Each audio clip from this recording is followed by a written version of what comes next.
So this is where I came in 2017 when the total eclipse of the sun, solar eclipse, happened. This is where I was. And it was bright, just like it is now. And then after a little while, the moon going right in front of the sun became nighttime here. Nighttime. And it was filled with people. This whole area filled with people, you know, with their cameras and iPhones and all that. The news was here. Some Channel 5 was here, I think. Yeah.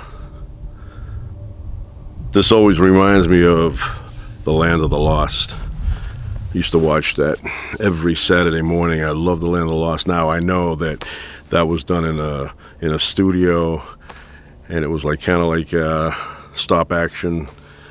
I don't think it was claymation, but they were little, you know, they'd do a half a step, they'd take a shot, and you know, and it was shot in the studio. Obviously it wasn't shot out in the open here, but this place reminds me of that kind of an environment. I wish that I could time travel like that, get in a raft, go down some kind of rapids, and then end up, I don't know, 180 million years back.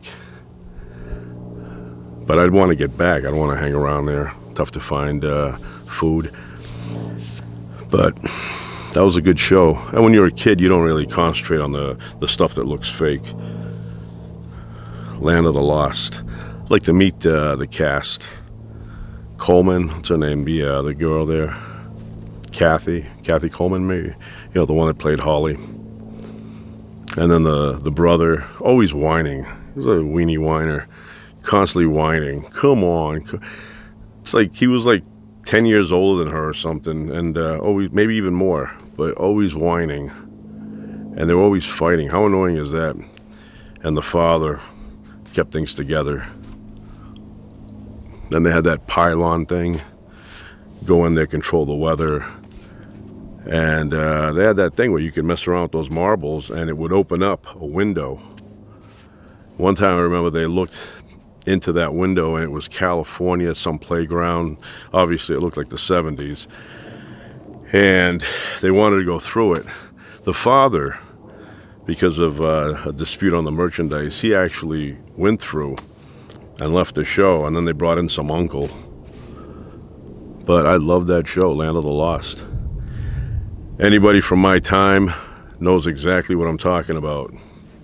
The Land of the Lost. Had a cool tune too. Was it the Croft brothers or Kraft? I think it was Croft. Two Greek guys.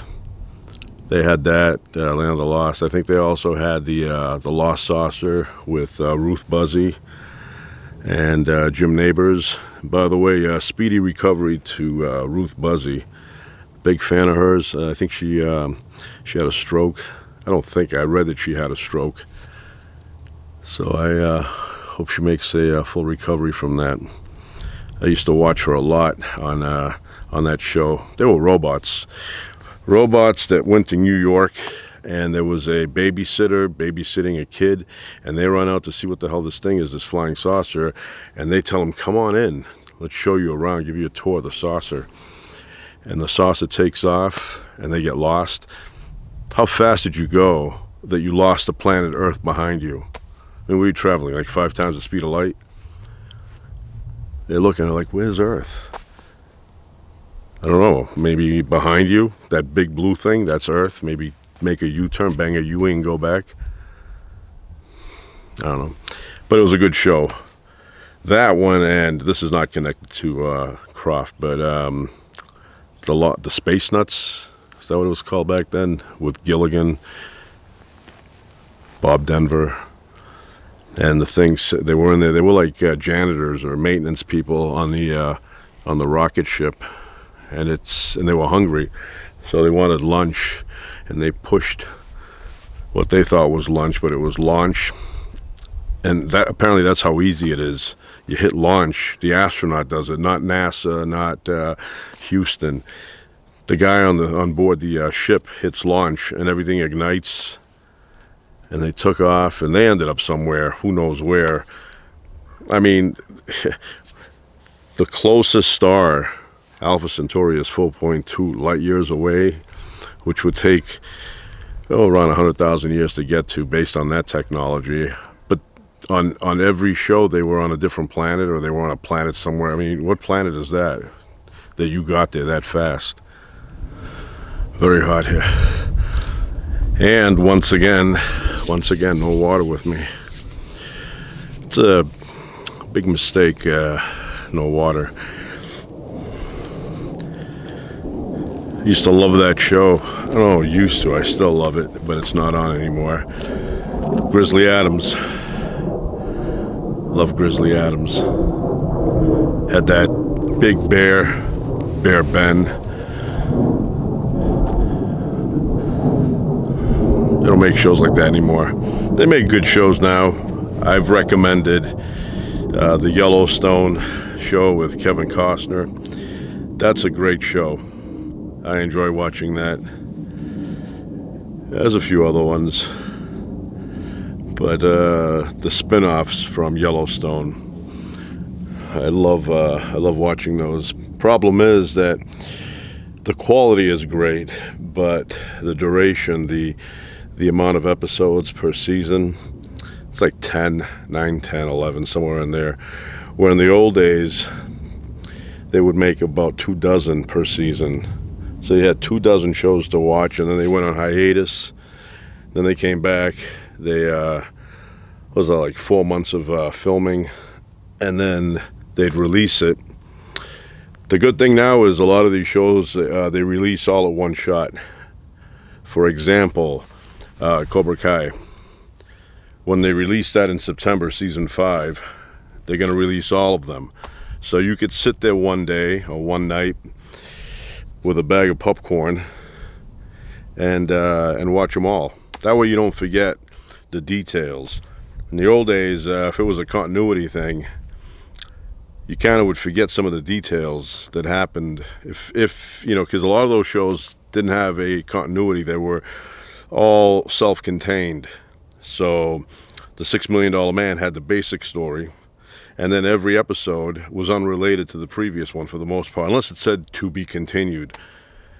And they released them once a week, which when I was a kid, I always thought that the $6 Million Man would get released on Sunday night, and then Monday morning, Lee Majors and it's that Anderson guy there, Oscar Goldman, they would go and start filming the next episode.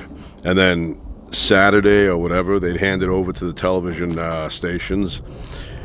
I didn't realize that they would do the entire season before they went on the air, which makes more sense. I always thought they were fresh, you know, brand new. But now they have good shows, but they're short.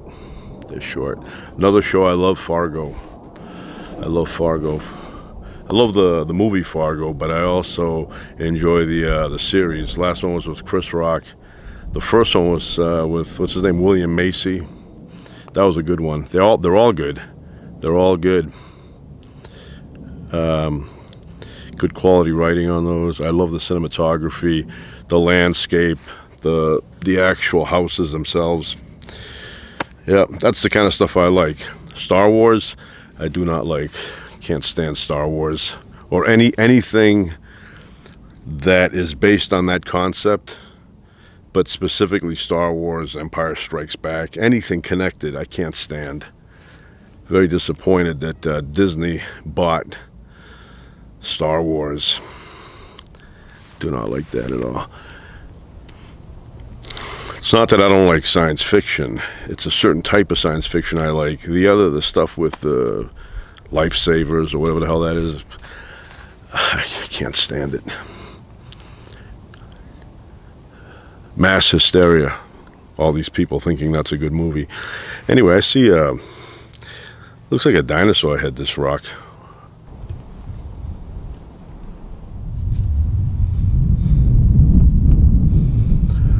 I remember being in school a very long time ago and looking in my geography book, history book, and seeing places like this and thinking one day I want to go and check them out for real.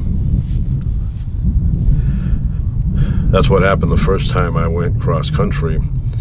I stopped in all these locations that I had always read about. And one of those places was the Grand Canyon. We still go there. One of my favorite places. And I've said this many times that when my kids get a little older, this was when they were really young, when they get a little older, we're going to hike down there. And I think they're old enough now. I mean, they can take a mule down. I cannot. You pass 200 pounds and they reject you. You have to be a stick to get on a mule. But I'd rather hike down anyway. Hike down there with my kids. And I don't know, stay the night, maybe. Or maybe come back up. But coming back up at their age is going to be very difficult, very difficult. And you want to go fall time, early spring. You don't want to go summertime. First time I went was summer. It was like late June. It was late June, and it was very hot. Very hot. I underestimated the amount of food and water I would drink or I would need in order to go down, and I didn't bring enough.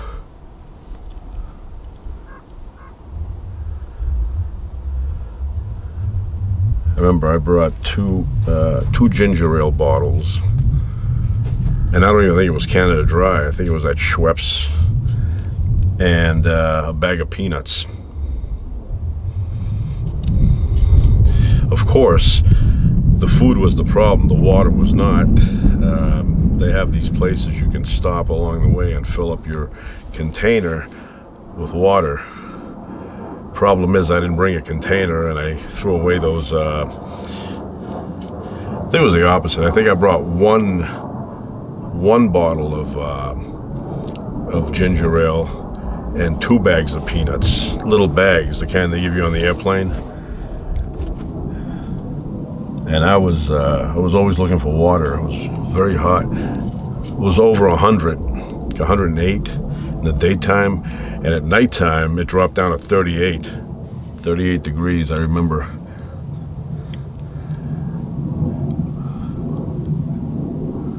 But I love that place. I love the Grand Canyon. But you want to go prepared. You want to have a lot of water with you. You want to have a good amount of food. Matter of fact, you want to eat a good breakfast. You know, 5 eggs, hash browns, toast, a couple of glasses of orange juice, and then you want to bring a couple of thermoses with you, cold water, and then go. And also have a camera. First time I did it, I had no camera. In today's world, with my iPhone, I probably would have taken like 3,000–4,000 pictures easily. I was snapping everything. But back then, if you didn't have a camera, you had to go buy a disposable Kodak thing. Cheap stuff.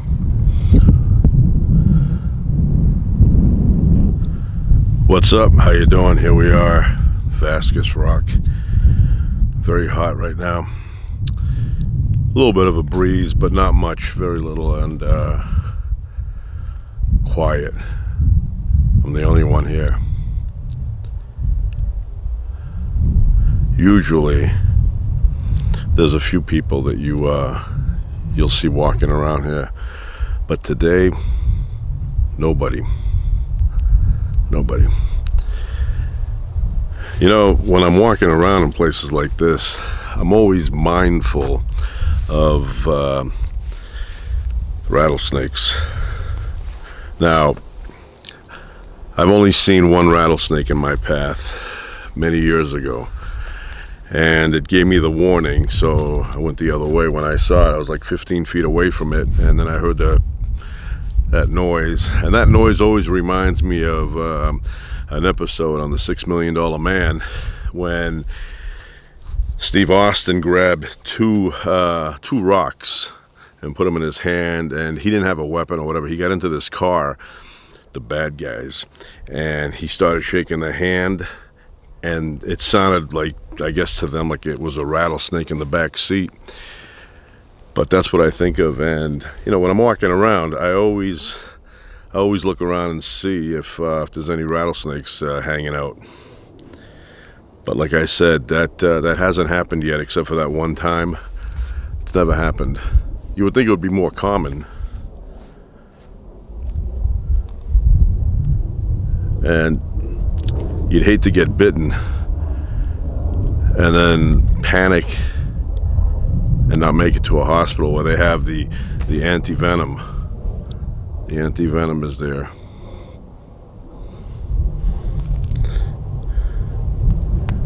I should carry anti-venom with me. Have some just in case. Nice shot of anti-venom. I think they make that in horses. They use horses to make anti-venom.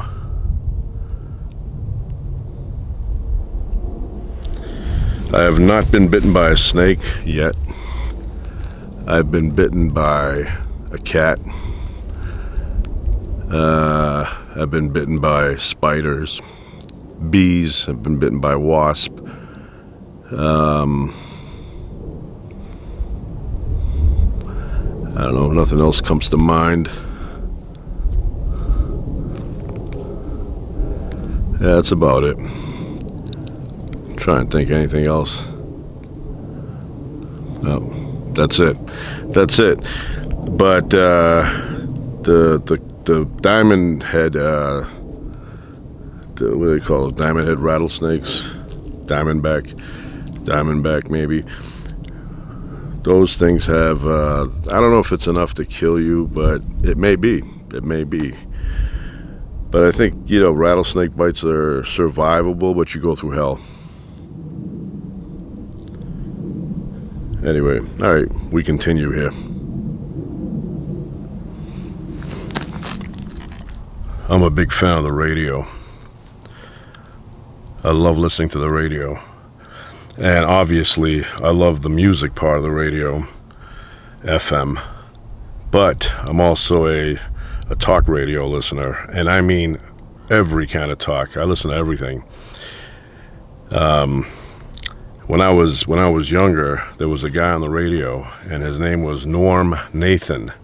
I used to love listening to Norm Nathan. No politics. It was just open lines. Talk about anything you want. He would always say, keep it light. And that's the way I liked it. It was any subject you wanted to talk about, as long as it wasn't, you know, depressing or anything like that, you could talk about it, and you could go on forever. He would allow you to talk and talk. And he was on from 10 to 2, Norm Nathan. I wish there were more people like Norm Nathan on the radio. I miss that kind of radio. And when I was a kid, a lot of people know FM now because it has a better signal, better quality when it comes to listening to music. But in my time as a kid, AM ruled music. Matter of fact, for me, 680 WRKO, that's where all the good music was. WRKO 680. And then at some point, RKO became talk radio, and they didn't play music anymore, and music went to FM. And if you go back and forth, FM, same station, same broadcast, and AM, same broadcast, you go back and forth, you will hear a definite difference. It sounds better on FM. Everything sounds better on FM. FM has like a CD quality, where AM is more like you're listening through a shortwave radio. Not as good, although it's better than it was years ago. But yeah, anybody like who's 30 and under, they don't remember a time when AM was a place you would go to for music, top 40 music, any kind of music. That's where they played it. And of course, I was a big fan. It doesn't exist anymore, but WBCN, love WBCN. Charles Laquadera. A lot of legendary people ran through that station. Great station. So I have a little radio I carry around. Kind of small there. I don't know if you fits in your pocket. This has AM, FM, shortwave. You know, you can get like England, Japan, a couple of guys in Antarctica, listen to them. Has a nice battery in the back. It charges with a USB cable. And for the size, you know, it has great reception. Great reception. Radio.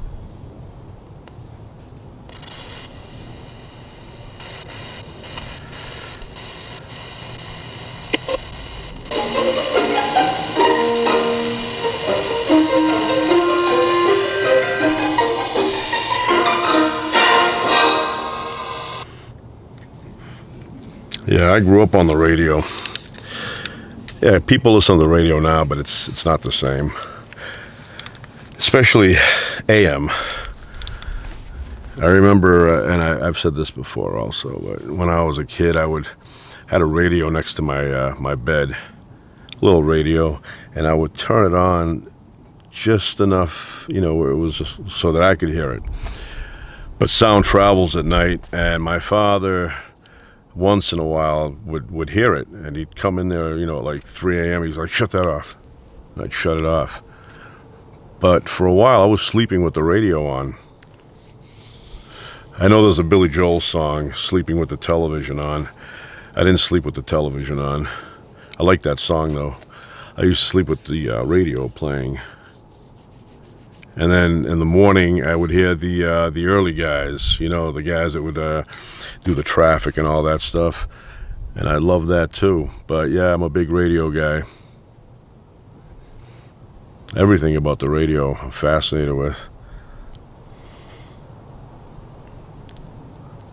But Norm Nathan, loved listening to him. I think he has a daughter. I don't know if she's in the radio business, but I think I don't know if she wrote a book or something about Norm Nathan.